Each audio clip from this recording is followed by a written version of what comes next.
This is Coop's Comedy Corner. Buckle up because it's funny as Coop's Comedy Corner.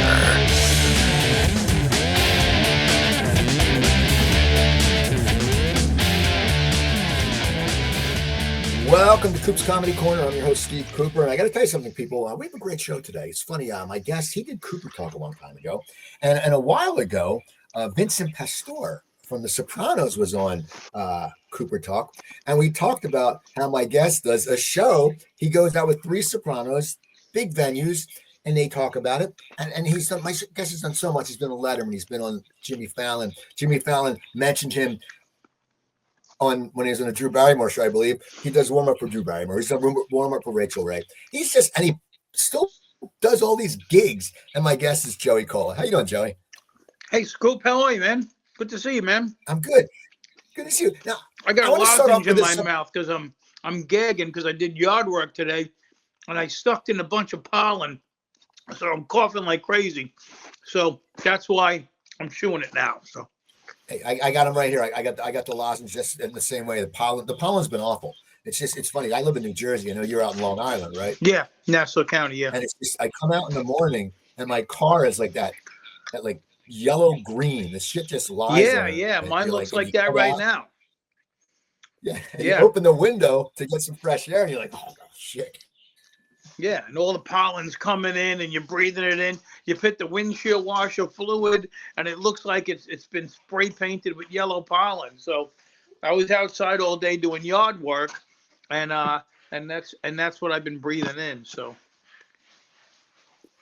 I want to talk to you about the Sopranos show. I want to know how you got involved in it, because Vincent told me it's Vincent Pastore, it's Steven Sciarippa, and Michael Imperioli, I believe. Yeah, it's pretty much the thing. And you host it. Tell me the whole format of the show, because it's pretty cool. I mean, and it must be great for you because you're working with these legends, and you're playing. So I've been with them for like 20, 25 years. The show has evolved to where it is now, where I come out, do like 15, 20 minutes of stand-up, kind of tell the audience, which is big theaters, anywhere from 1,000 to 2,000 seat theaters, let them know what they're in for. Do about 15, 20 minutes of stand up, and then we go to a videotape. We show video clips of all of the characters. Then I reintroduce them, and then I ask them about 13, 14 questions that are like from the internet, the stuff that people most want to know about them.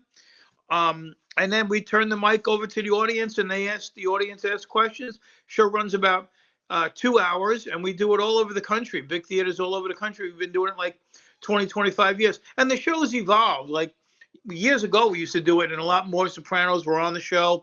There was times when Gandolfini was there, and Tony Sirico was there, and we had bands. Sometimes we had bands, sometimes we didn't. So this show has evolved now to where it's pretty much comedy and conversation with the Sopranos. And my wife just walked in. She was out to dinner with a friend, and this is what my Italian wife just bought me, a cannoli. Okay, I'm going to tell you something. I'm married to an Italian, and I've said this before, and people get pissed at me, but I think cannoli. Don't tell your wife. Make sure she's out of the room.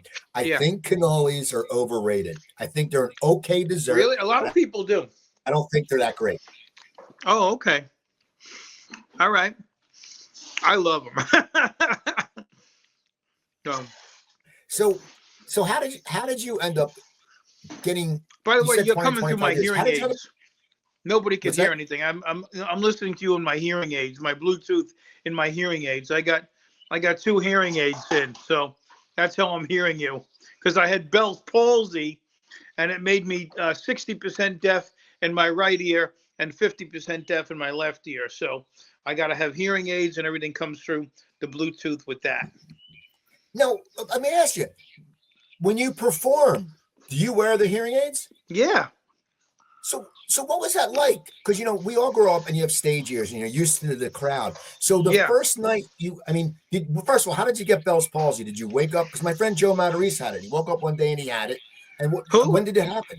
Joe Matarese? Oh, yeah, I know Joe. Yeah, I called him about it. Yeah. So how did it happen? Well, the first time I think it was just a cold air. I think it was the old wives' tale the old wives' tale of, your grandmother and your mother would say, don't let a cold breeze hit you in the ear, or your face will freeze like that or whatever. So it was like May of like 2016 or 17, and I was planting. I like gardening. I like gardening. I raise butterflies in the summer. I feed birds, and I make people laugh. I got it down to that. So anyway, I'm outside doing some gardening, and I got all sweated up, and I had to go back to the nursery and get some more plants. So I jump in the car. I put the air conditioner on high. I'm sweating like a pig, and the air is hitting me on the right side. So halfway there, I said to myself, wow, that air is kind of cold. Let me shut it down. And it was hitting me right on the right side. I didn't think anything of it. Got out of the car, planted the plants, went in, took a shower.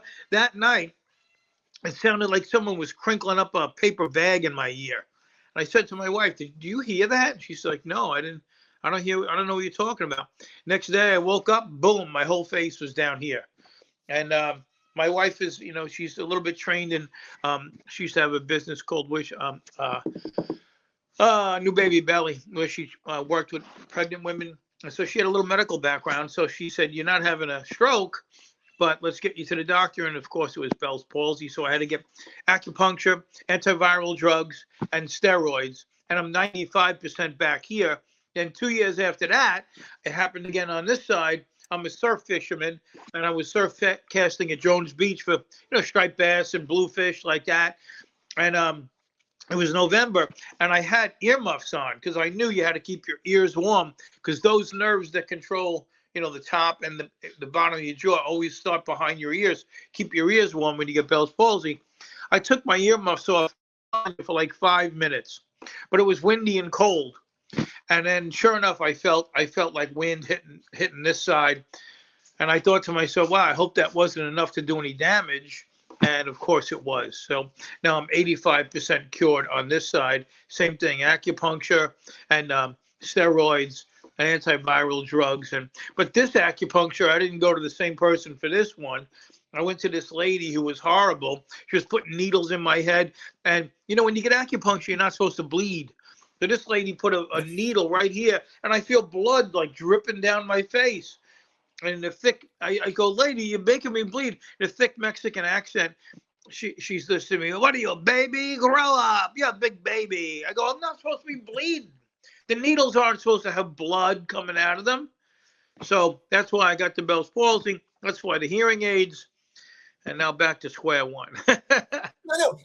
How does it affect you on stage? Because you have a hearing aid. So do the laughs feel more intense, or do they feel the same, or do they feel well? I can hear everything. But it's not as good as having your ears, obviously. And if I get heckled, I can ignore it. I can say, hey, listen, I got a hearing aid. I don't know what you said. But I do a bit about it in my act. I talk about the Bell's palsy and the hearing aids and stuff. Because anything when you stand up, you got to talk about all your facilities and all your health problems, and kind of keep it autobiographical. So I work it all in. So I'm going to go back to The Sopranos. How did you meet those guys? How did this happen? Because you've been a performer for a long time, but did you meet them through friends, or how did they find you? I'll tell you, I've been doing stand-up for 44 years, starting here on Long Island and Brooklyn, Pips originally, and I've been warming up TV shows for 31 years. So early on, I started working at the Riviera Comedy Club in Vegas, booked by Steve Sharippa. And because it used to be the Improv, then the Improv moved to Harrah's. He made it the Riviera Comedy Club, and I kind of auditioned for him, and that's how I met Steve Sharippa. And I've been I know him for, that was 40 years ago, 35, 40 years ago. So I've been working for him, and we became friends ever since. And then once they started, he started doing The Sopranos, and then we started doing these live shows.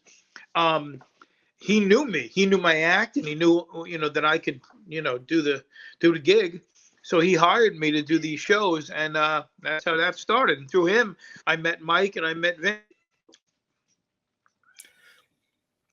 So when did you said you started 44 years ago. What Yeah. was the comedy scene like back then? Because I mean, I'm thinking, there wasn't as many clubs. You were on Long Island. Were Yeah. you part of the Long Island 11 or whatever? Was that the group? No, it was the Magnificent Seven. I was the second generation. Magnificent Seven was the first generation, which was Bob Nelson, Rob Bartlett, Jim Myers, John Ferrantino, Richie Minervini, um, Eddie Murphy, and Bob Nelson. Those are the Magnificent Seven, and Jackie Martling, if you want to call it eight. Ferrantino and Martling were like eight, and I was next generation. Me, Rosie O'Donnell, this guy Steve O, Hal Spear, a lot of comics you might not know of. And then in generation two below me was like Kevin James, Adam Ferrara, and a few more came along after that. But I was second generation of the Long Island, that pecking order of Long Island comedians back in 79, 80. I started like 80, 81. So I did Richard M. Dixon's East Side Comedy Club with Richie Minervini. And then I knew to go to Brooklyn, too. I did Pips in Brooklyn. And then I would go to the city, too, because Peter Bales is also one of the original people. And he used to work the comic strip with Seinfeld and Paul Reiser and Richard Lewis and them. So Pete told me, Long Island's got a decent market here, and there's 5 million people, but you got to go to the city if you want your career to go. And I did. So, and then, working over the East Side Comedy Club many years, Jeff Sussman, who now manages Joe Rogan and Kevin James, he was a barback. He was a barback at East Side. Tony Camacho, who used to book acts, he was a barback and a waiter. Rick Messina, who manages Tim Allen and Drew Carey, he was a bartender there. So a lot of big names came out of the East Side Comedy Club. Jackie Mason used to work there all the time, and Leno and Richard Jenny and everybody worked the East Side Comedy Club. So, that was my original home club, and that's where I got my start. My home club now is still the Brokerage Comedy Club. At one point, Long Island had 8 full-time comedy clubs that were all like A clubs. It was Chuckles, East Side, Governors, Brokerage, Laughs out east on Long Island. You had Jimmy's Comedy Alley and Bayside. There were so many. Then you could work, back in the 80s, there was shows every night, Monday to Sunday, whether it was improv groups or just stand-up comedy or sometimes musical comedy. And it was almost every night. So I got up almost every night. That's why I never really, on Thursday must-see TV. Everybody knows the Seinfeld episodes and all these different shows. I don't know any of those shows because I was in the club on stage making people laugh. So I can't name the Seinfeld episodes like a lot of other people can because I was in the clubs working, and I knew early on that if you want to be a good comic, the only place for you to be is in the club on the stage. That's it. Now, when you were working back then, okay, and because you're right, you have to get on stage all the time.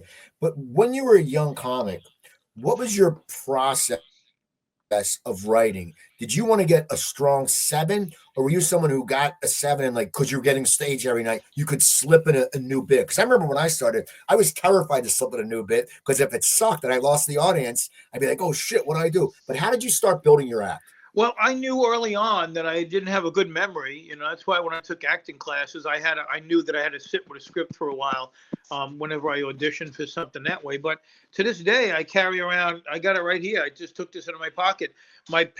Carry 2 pens like this and a Sharpie, and I go through these little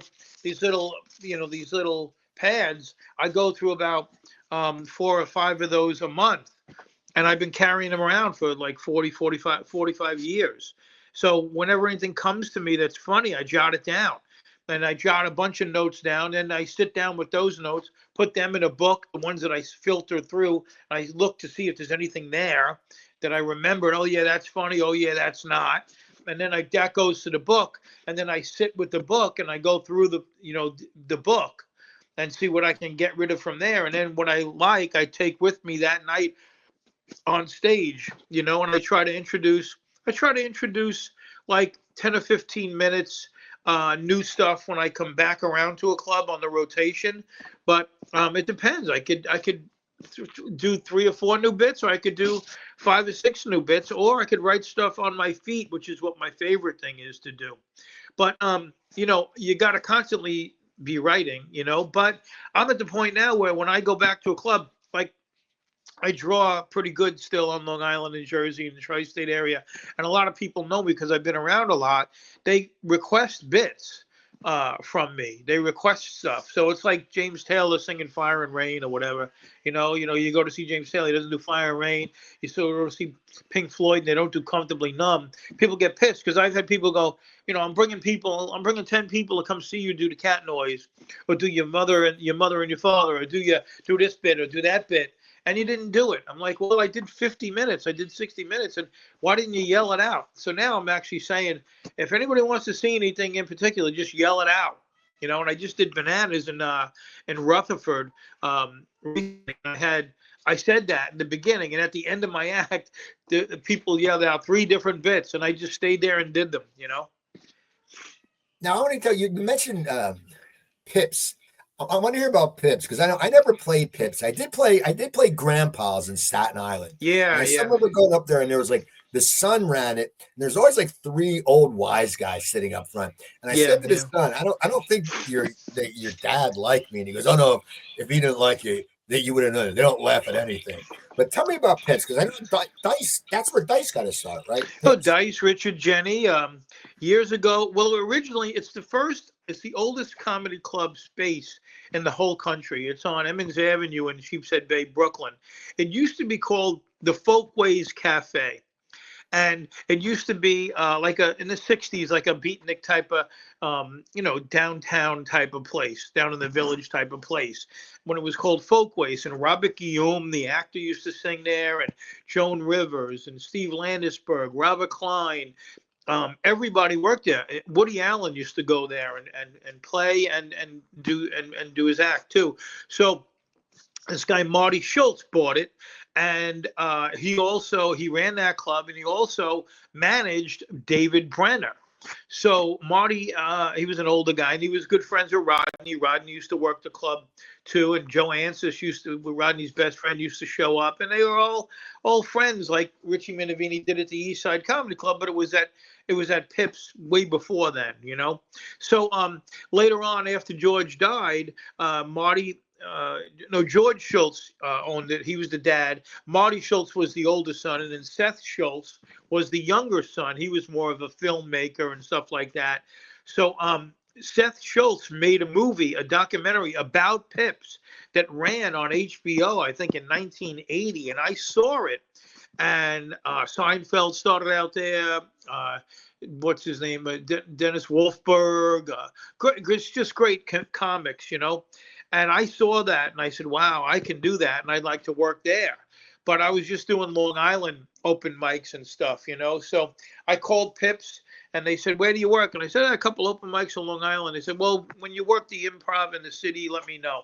And I called the Improv, and I said, I'd like to work there. They said, well, where do you work? I said, I do some open mics on Long Island. And they go, well, when you do other clubs like Pips or some other catchers and stuff, let us know. So then I called up again and lied. And I just said, I already work Pips. Okay, then you can have it said at the Improv. Then I said, I want to work the Improv. Well, I already worked at Pips. So I told each of them that I worked the other one. No one checked. So I got to get on a Monday night, and just start to hone my craft, So the comedy boom starts. You're in the beginning of it. What is it like for a comic? So you start, and then you're working Long Island, and you're getting up every night. But when do you start taking it out on the road? Because I know you probably came into Philly and probably played either the Outlet or the Works in Philly. Yeah, I'm sure. Yeah, all of them. Yeah. And Scarpati at his rooms. But when did you really start branching out? I worked with Scarpati a lot. The Cabaret, yeah. So, well, the thing is, you got to make your circle. At the time, I was going to college. I was graduated C.W. Post here on Long Island. I was working at Augie's Italian Bakery, Italian factory, making Italian bread. And then I was going up the clubs around Long Island at night. Richard M. Dixon's. There was a guy named Richard M. Dixon who did impressions of Richard Nixon, and he had a club. And everybody started there too. Jackie Martling had a night, so but that was just like singers. Everybody would do that, and then Richie opened his club, and then his brother his brother Chuck opened Chuckles. So you start doing local gigs, and then you widen your circle. If you want to be a good comic, you see what's going on in Queens, you see what's going on out east on Long Island, you see what's going on in New Jersey and Connecticut. And you start widening your circle and widening your circle, and then you also have to do the city. At that point, I never really did the comic strip because Lucian Hole didn't like me, and I got a whole story about that. But I did the improv, I did Catch, I did Caroline's because Caroline loved me. I used to do that all the time. So I was doing the Long Island clubs and some city clubs. And then you get an agent. Jeff Sussman became my manager, and then he managed myself and Bob Nelson and Ted Alexandro and a bunch of other comics for a while. I mean, he's still I think he's still with Kevin and Joe Rogan. But so I would do auditions also in the city for different clubs. Different clubs would show up, and you do these showcases. Barney Weiss would come down from or all the Philly people would come down, or I used to open up for Bob Nelson a lot, so Andy Scott Patty had him at the Cabaret, so I would open up for Bob at the Cabaret. Me and Todd Glass would do those shows, and then I got to know Craig Shoemaker, and Dom Herrera is a very close friend, and he took me under his wing for a while, and then Richard Jenny, who I started out at Pips at Pips, he took me under his wing. So like I take some comics under my wing, they took me under their wing, and you learn by hanging out with these people, and you network. If you go on stage and they like you, then they want to hire you, because these comedy clubs, they need you to be funny. Like recently, I just had a comedian say to me, a young guy, go, I can't get work at the governor's clubs because of politics. I don't know that. That's not true at all. If you go on stage and you blow the doors off a room, there's no politics at all that can stop you. It's not who you know at the club or whatever. I'm talking the politics of the room, of the industry. They need you to make their audiences laugh. So if you're writing and you're doing funny stuff on stage and the audiences are laughing, you're going to work. And there's a lot of young comics now that, they just put TikTok stuff up or whatever, and they're not writing jokes or anything. Or they think they got to be, telling a story of something that happened in their life that really happened. Like there's somebody fact checking. Nobody's fact checking your jokes. It's just say it, be funny, and then move on to the next joke. And people pay to see energy. Whether it's whether it's a clever energy like Stephen Wright, or if it's somebody a little bit more manic like me. So did I answer your question? I forgot where we were. Yeah, but I'm going to go into another question, and I want your opinion. I want you to tell the viewers, how special was Richard Jenny? I mean, that guy was so brilliant. I mean, I would see would do a bit, like he would do like 25 minutes on a premise. You were friends with him. Tell me more about Richard, because I never met him. I think I saw him at the Funny Bone in Philly, but I never met him. But he was so special. But tell me, what made him special, and learning from him, how important was that? Yeah, he was the most showcased comic in all the Montreal comedy festivals, and on Toronto, all of them. He did the Tonight Show many times. He's got many specials, Platypus Man. But I knew him when he first started out at Pips, and East Side and all the other clubs we were doing together. And I was younger than him, and he took me under his wing. He was like the original of the Brooklyn Magnificent Seven. It was like him, Dice, John Mulrooney, a bunch of them that started out at that level, that came in behind, Robert Klein and Richard Lewis and them at Pips. But to be around Jenny, you hang around certain comedians that their brains just don't stop thinking about writing jokes. It's just, Richard Jenny told me once, I said, wow, you started this last night. We were doing like 2 shows on a Friday, 2 on a Saturday. You started this train of thought on a Friday early show. By the time we got to the late show Saturday, there was a half hour on the 2 words you said on Friday. And he said, Joey, in my opinion, a bit is never finished. You can keep on going on a bit. you can just keep on going. It's never ever finished. So if you think you're done writing, keep on writing because it'll take you in different ways. And that's what I kind of do. I when I write, I'll write a premise down. I'll bring it on stage and I'll see where it goes. If an audience is with it or not, or my train of thought. We'll see where my brain takes it. Because remember, the audience wants to hear about the world through your eyes. They want to hear about life through your filter.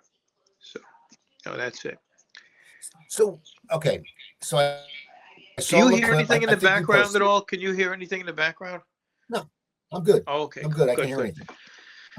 Uh, Yeah, so to Jimmy be with Rich Fallon. Jenny and have him take him under have him take me, just to finish up with Rich Jenny.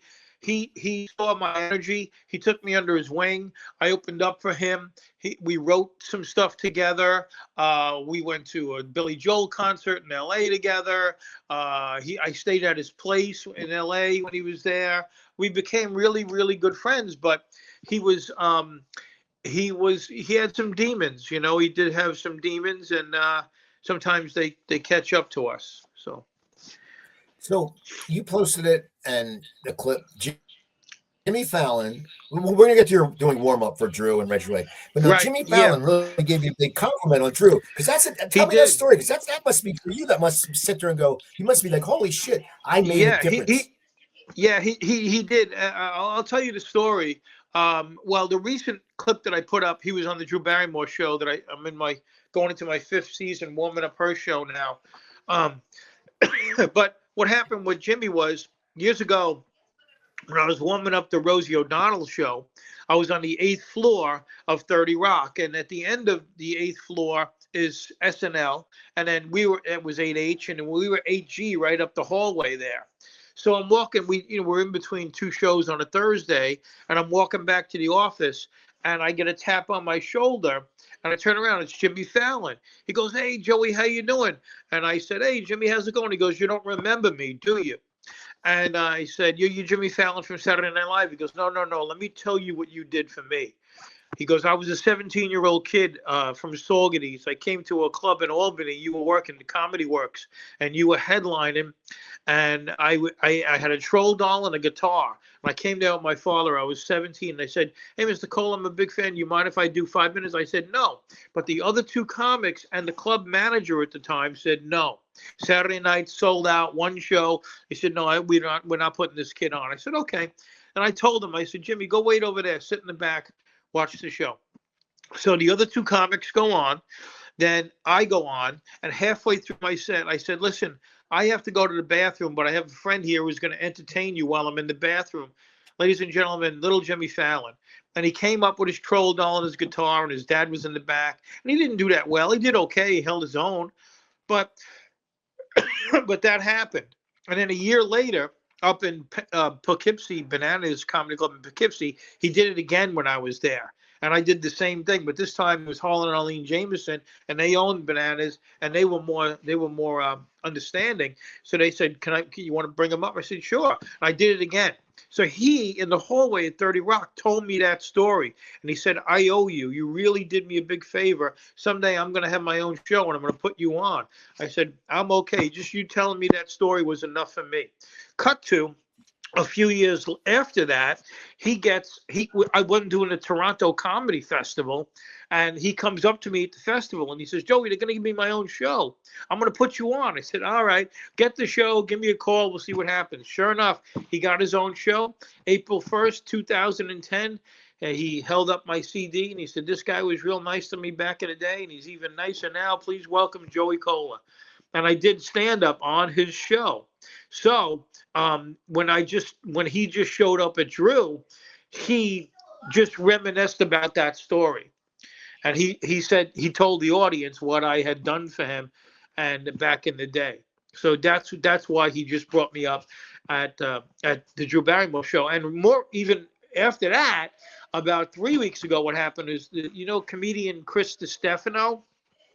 I've heard of him. Yeah, he's a great comic. He's doing big venues now too. So he was just on the Drew Barrymore show, and I have the tape. I'm going to put it up on Facebook soon. I was just, sitting there doing warm up, getting applause and stuff, and doing what I do. And he finishes up his interview with Ross Matthews and Drew Barrymore. And he goes, before we go to commercial, I just want to point out Joey Cola's over there. And he goes, Joey, do you remember you did a show on Showtime called White Boys in the Hood? I said, yeah. He goes, I was a teenager and I watched that show. And because of that, me seeing you there, I became a comedian.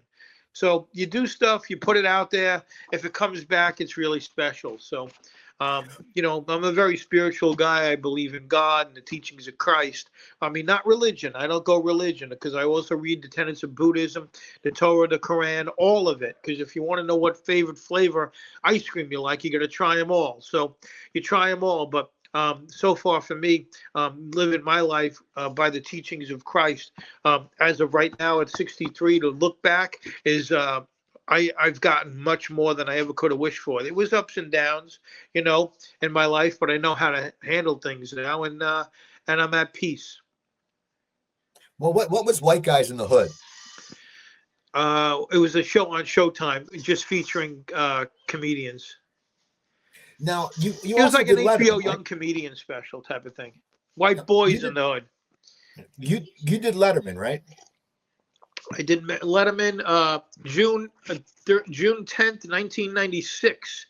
I did the show, and as a matter of fact, Daniel Kellison, I'll bring that name up again in a second. He was my producer on the on the Letterman show, and I got bumped a few times. And then when I finally did it, I did my set. You finish up at like 6:00. You come out onto 53rd Street, and I was with my manager, Jeff Sussman. And at that point in 96, the cell phones are like those big, you got to pull the antenna up, the cell phones, And his cell phone rang. And it wasn't Daniel Kellison who was my producer at that point because I had gotten bumped. It was Zoe Friedman, Bud Friedman's daughter.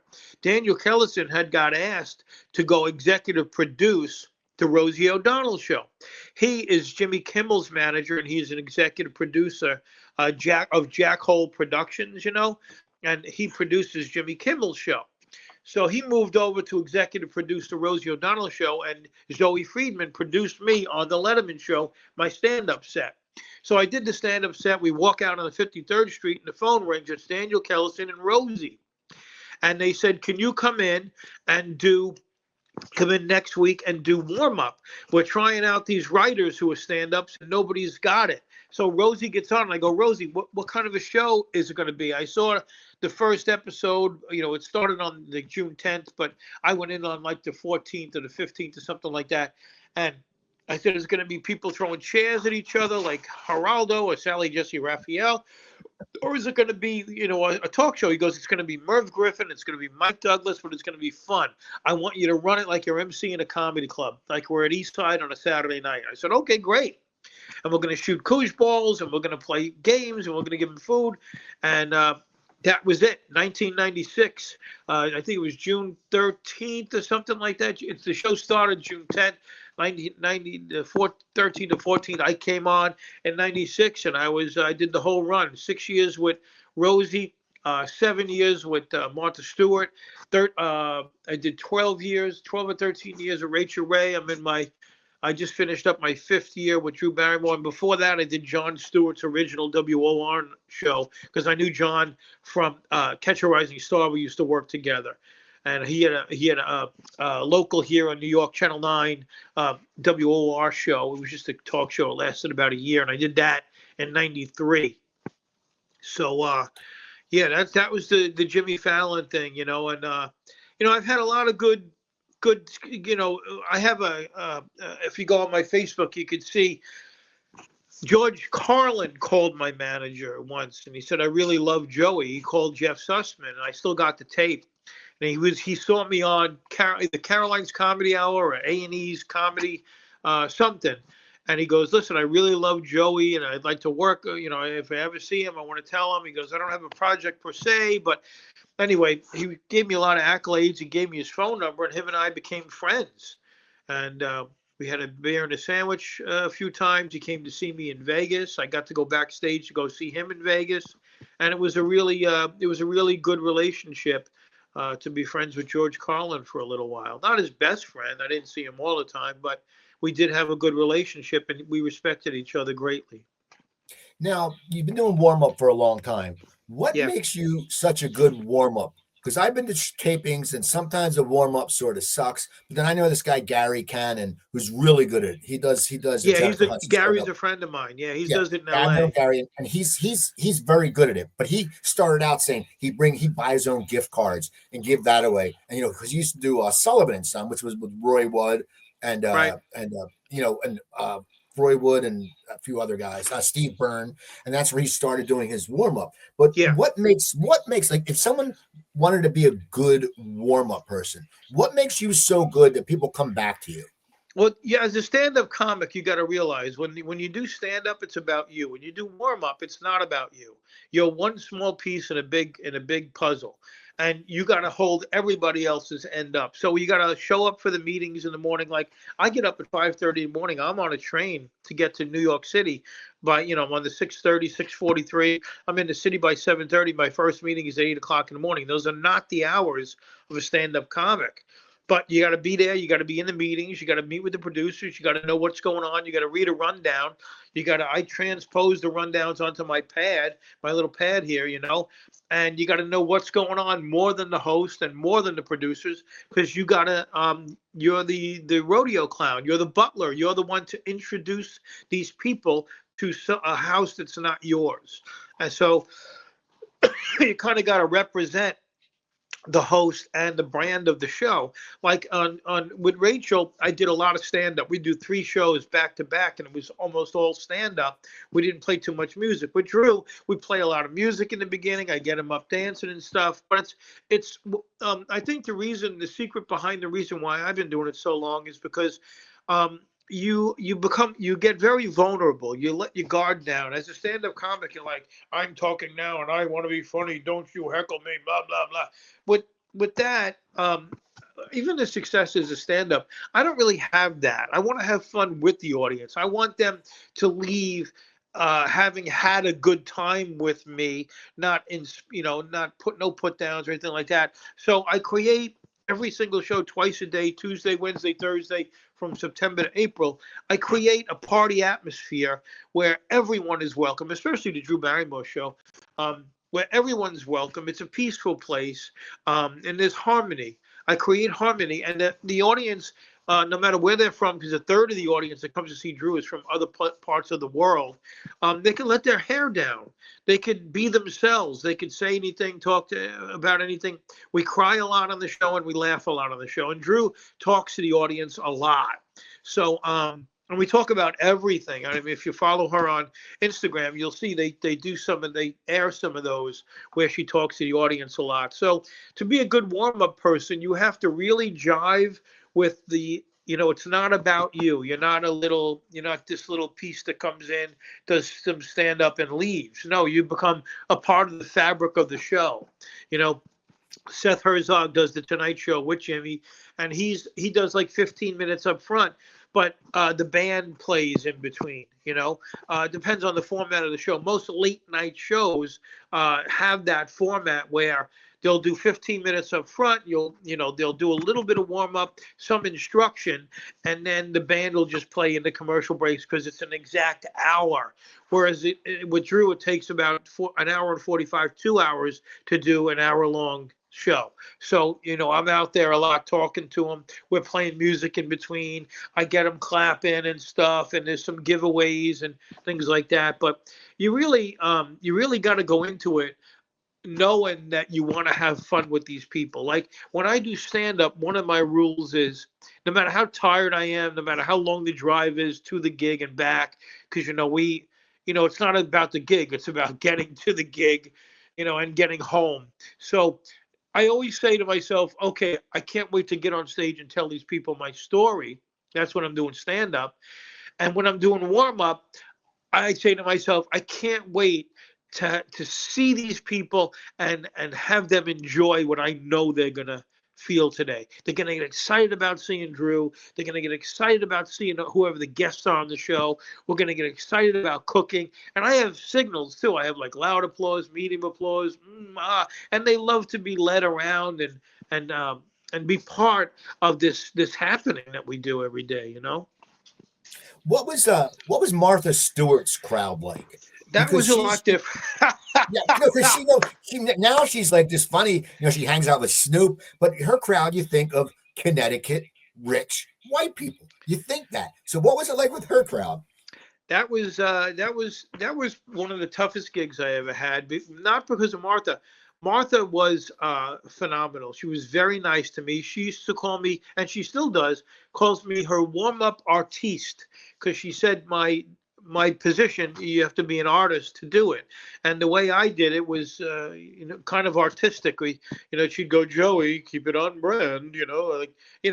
I try but she was very playful. My nickname for her was the Playful Sophisticate, because I remember one time we were doing a yoga segment, and this guy comes on, and the lady comes on. I forget who it was, but they bought a contraption that you put against the wall on the floor, and you kind of lean into it, and you stick your head down in it, and you go upside down with your body against the wall. And you're upside down. Your hand is on these things, and you're upside down. So in the rehearsal before the audience came in, I was there, and they showed Martha, and they said, Martha, okay, you're going to get in this thing, and you're going to go upside down live when we do the show live. We were live at 11 o'clock on NBC. So she said, okay. So sure enough, the show comes, and we do the segment, and we're standing over by it. And then the lady goes, okay, Martha, go in. And she goes, oh, I'm not doing that. Joey, come on over. Joey, come on over and get upside down. So I grab this thing, and I go, and I'm fat, so my belly's hanging out. My pants rolled down. I got white tube socks on with my sneakers. I'm turning all kinds of red, snots coming out of my nose. But it was live on live TV. So she was very playful in that way, and she was very good to me also. I really don't have a bad word to say about anybody that I've ever worked with, because I loved, and I worked with many hosts, from Jon Stewart to Rosie. Rosie was the most generous, as I know her from the clubs.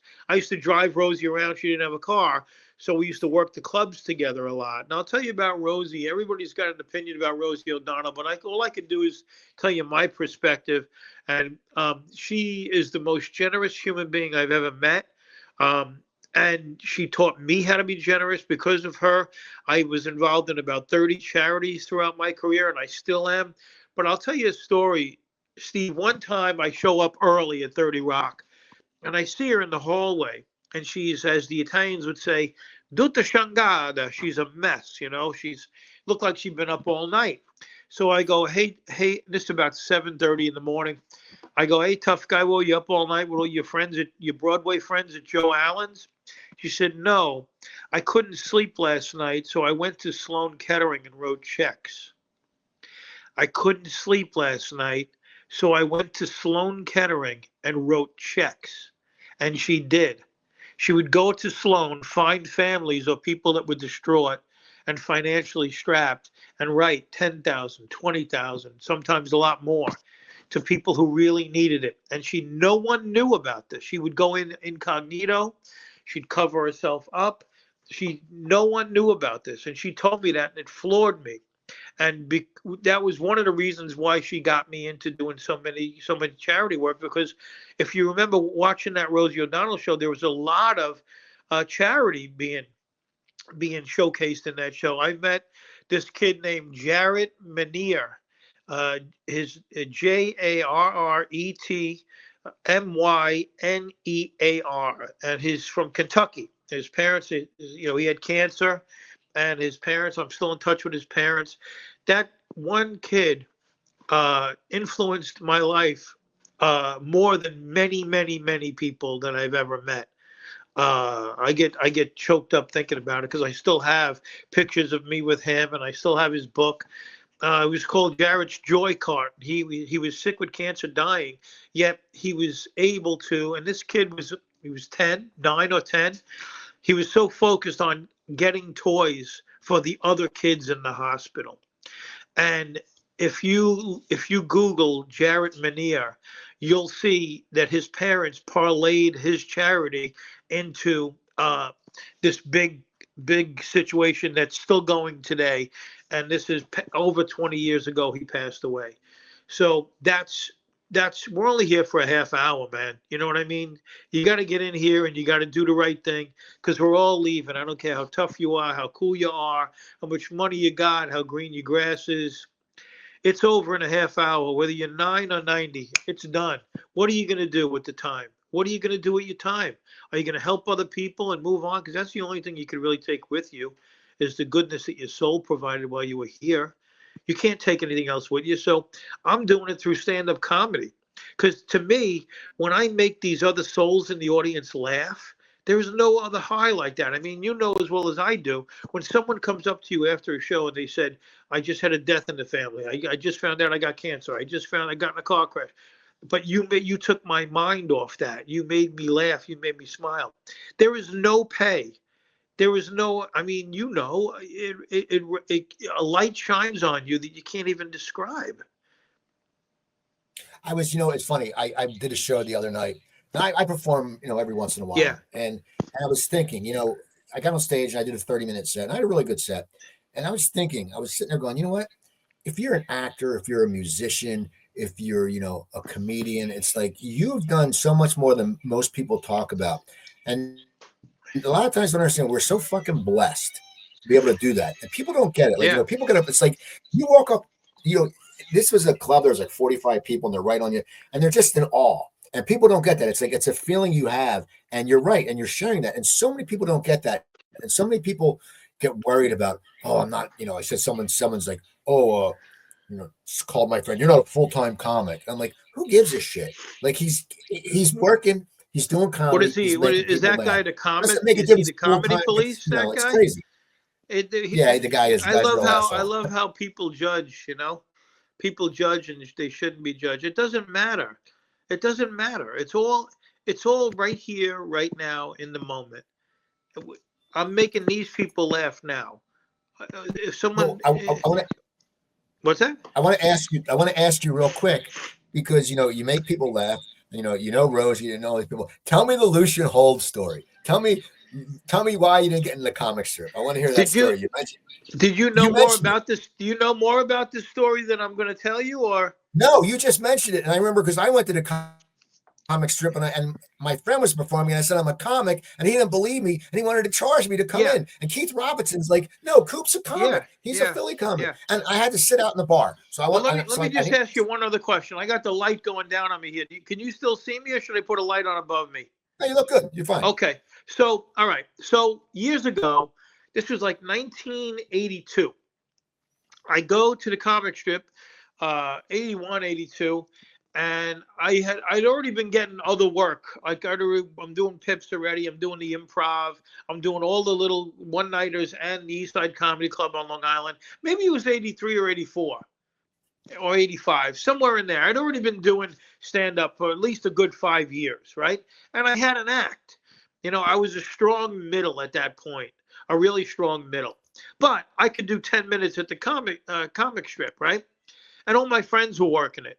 So, other comics had said to me, Joey Vega, and at that point I knew Ray Romano and then Patty Rossborough, and I knew all of them were all working it. So I figured, let me try to get this, because at that point you could bang around the city and do many sets. I mean, I did 9 sets in a row one time at Dangerfields. I used to do stand up New York and go to Catch and go to this club and that club, and just used to bounce all around the city. But I wanted to add the comic strip to that list of clubs that I was doing. So, but you had to sit with Lucian, and Lucian was like, he looked down his nose at everybody. And he represented Bob Wax and Richie Tinkett. So you had to get by Lucian to be on that stage, and that was it. That was just it. So I go in, and at that point, I was like, I was one of a bunch of comedians that were doing a lot of Italian material because I'm half Italian. And, I came from Brooklyn, and I came from rooms where you really had to be tough you had to be funny and you had to be tough. You couldn't, a lot of these Brooklyn audiences, if you weren't funny, they let you know, even Long Island too. So anyway, I took my Long Island to act to the city, and I did well. I did really well. It was, again, me, Joe Vega, I think it was Patty Rossborough, a bunch of people were on that audition night. So I said, what do I do now? So the person said to me, go talk to Lucian. So I said to Lucian, hey, did I pass? Am I going to be? He says, just wait over there, in the bar area for me. I'll talk to you later on. Well, P.S. It's 1 o'clock in the morning, 1:30, maybe even 2 o'clock in the morning, and I'm just waiting around. And he's going. The show's over. The audience is gone, and he's got a bunch of comics waiting around for him. And he's going like from booth to booth or table to, he's walking around talking to each of us separately. So I'm sitting there waiting for him. Finally, he gets over to me. I don't know if I was the last one of the night or the second to last one of the night. And he looks at me and I said, so do I pass? Can I work the club? He goes, we have enough Joeys and Vinnies and Vitos here, if you know what I mean.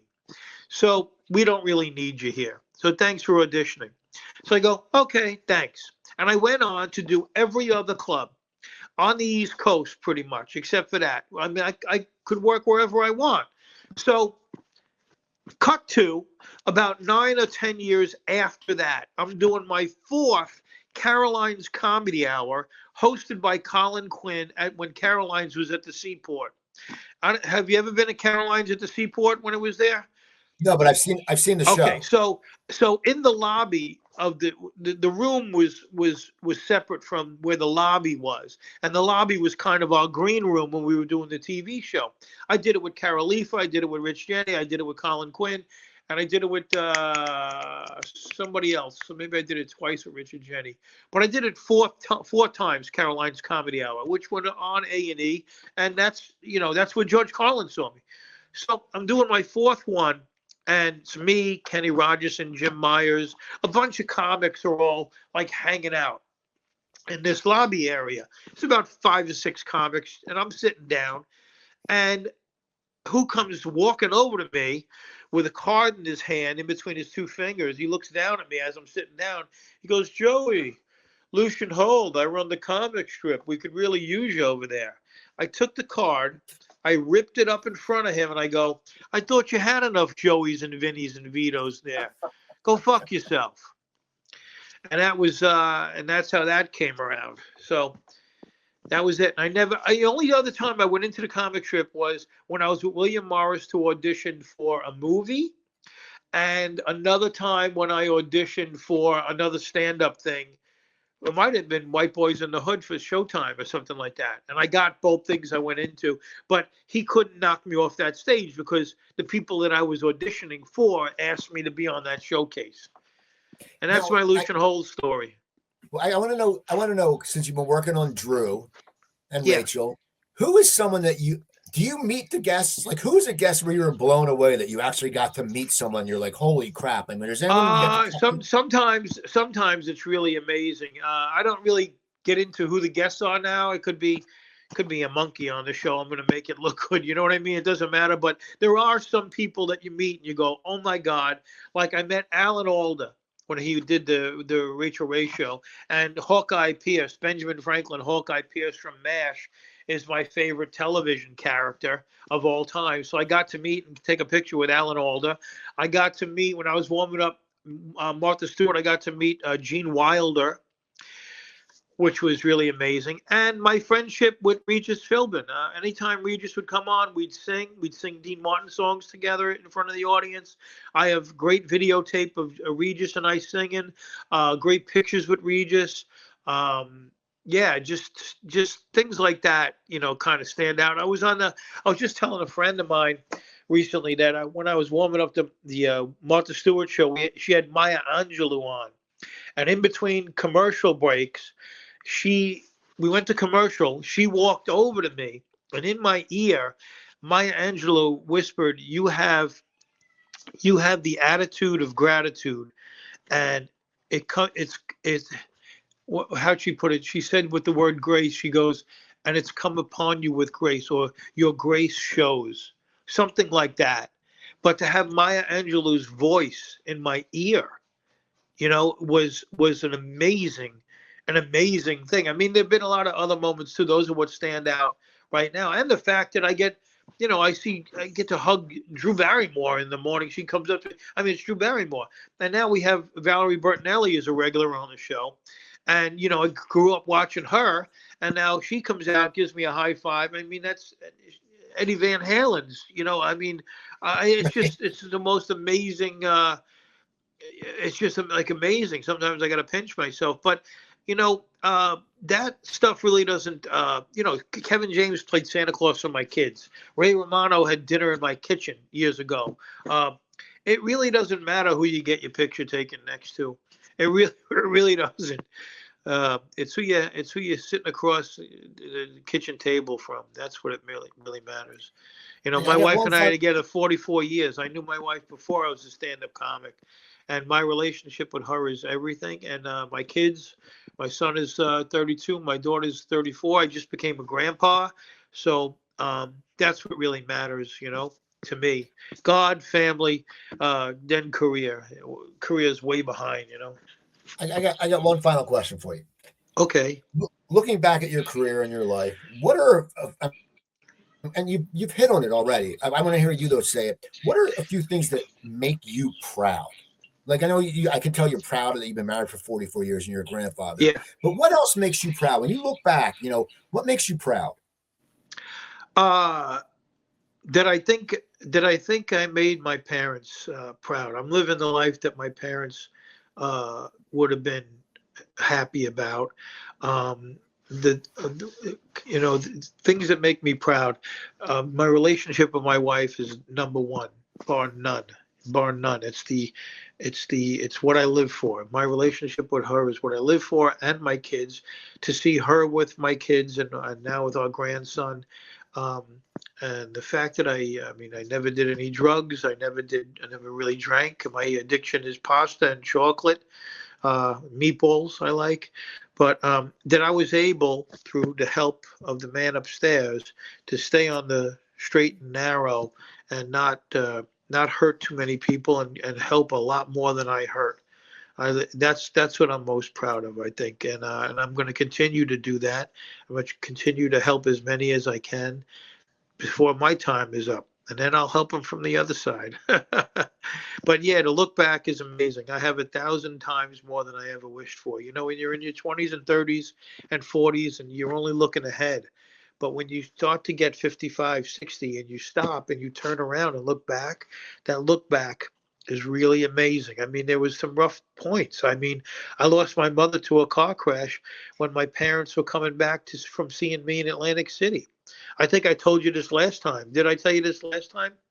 Well, tell me. Well, I was working the comedy stop at the Trop, and my wife was with me. She was my girlfriend at the time, and my parents came to see me on a Friday night, and they stayed over at the Trop. I was at a condo down the way, and we got up. We had breakfast. We had some ice cream on the boardwalk. I put them in the car, and they left in the afternoon. They got changed, had dinner, went to the show, and I was emceeing at that point. It was 1986, October 19th and 20th, because the 19th is my birthday.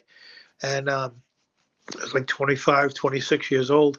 And we got a call backstage. It was my wife's mother. Called Bob Kephart backstage and said, your parents have been in a car accident. There's a chance one of them might be dead. And at that point, the middle act says, that's my time. Welcome back, Joey Kola. So now I got to jump back on stage and look at the seats that my parents were in the night before right in front of me. And I was on automatic pilot. I didn't know what to do. I did 3 minutes of material, and then I jumped back off stage, and Adam Leslie was the headliner. And he said, you leave, I'll close the show. So I jumped in the car and drove down, and my mother was in a coma. My father was on another floor upstairs, and my mother died the next day. Or 2 days later or something like that. And then my brother and I had to bury my mother, and then tell my father about it. And then he wound up getting to another car crash a year later because he had epilepsy we didn't know about. And he wound up marrying the nurse that helped him in the second accident, and she became my stepmom, Carol. Now, now, I was a middle act or an MC up until that happened, and I was going to quit show business. And then my friend Steve O, who's his name is Steve Oakes now, is Steve Winehouse, but he was not Steve O from Jackass, another guy. He took my spot on the Star Search and he got the show, and he saw I was going into a deep depression. I was drinking bottles of NyQuil, and I was surrounded by, other young comedians and friends. And Steve said, "You're coming to LA to coach me on Star Search." And I did. And he put me in his room with him, and he beat Jackie Martling. He beat Martin Lawrence, and then he lost. And then we stayed in LA because he parlayed it into a couple of auditions and other things, sets at other places.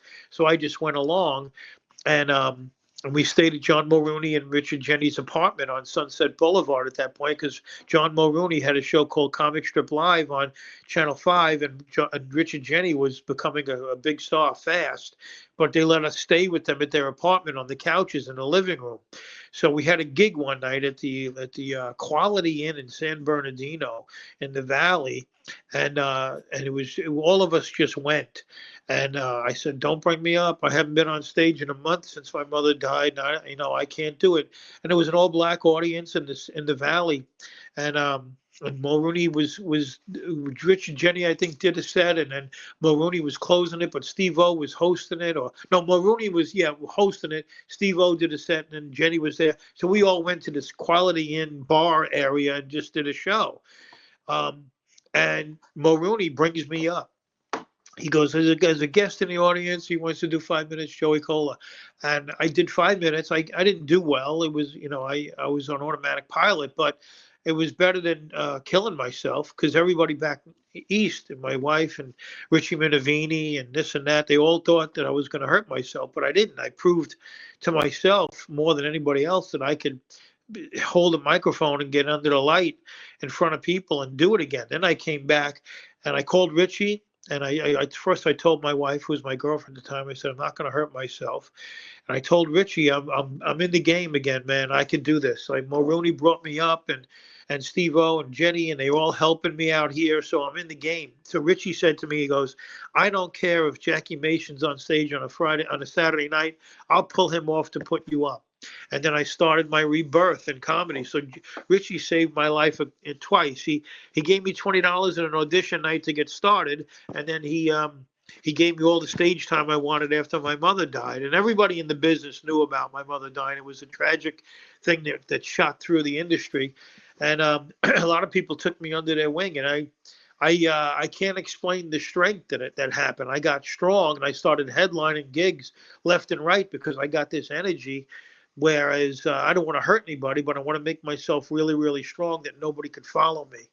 And then that's what I was doing since 1986, 87. And here I am, 2025, still going. My calendar's booked, doing warm-up, working with the Sopranos, planting plants, feeding birds, raising butterflies. You got a good life, man. Now, how can people, do you have a website? I know you're on Facebook under Joey Kola, but do you have a website?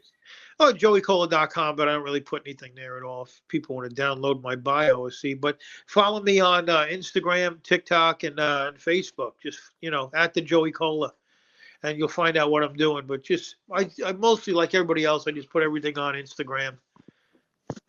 But I don't I'm not a whore. You know what I mean? I don't really put a lot up because I'm not really chasing anything. And then a lot of people around me say I should be doing more. If you want more, you got to do more of that. But I'm satisfied, so we'll see what happens. So people, go follow Joey Kola, and he has some really good clips on Facebook and Instagram. You can follow me on Facebook. It's Steve Cooper, and YouTube, and so look up Joey.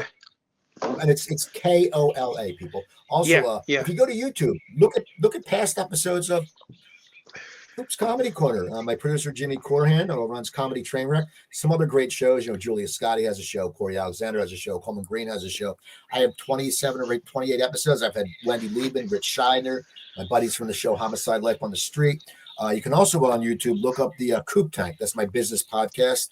I host once a week. I do a roundtable with business professionals from the South Jersey and Philadelphia area. And we just talk about motivation and stuff like that. Then my other website, coopertalk.net. Joey was on that show before. I have over 1,045 episodes up there. And also shows coming up March 15th at the Splits Luxury Lounge in Laurel Lanes in Maple Shade. It's Steve Cooper presents Laughter in the Lanes. on May 28th. It's Cork's Comedy Connections at Soundplex Studios. I'll be hosting with my friend Chris Kosha. I love And then Chris. I'm Tell him I presenting said a new hi. show. Chris, I will. And then my new show is at Death of the Fox Brewing Company. It's Steve Cooper presents A Beer Barrel Full of Laughs. And it's myself, Bill Chang, and the headliners, Jay Black. So check them out. Go to Comedy Trainwreck. Go see Joey Kola. I'm Steve Cooper. Email me at cooper@coopertalk.net. And you all have a wonderful, wonderful week. All right. Good night. Coop's Comedy Corner.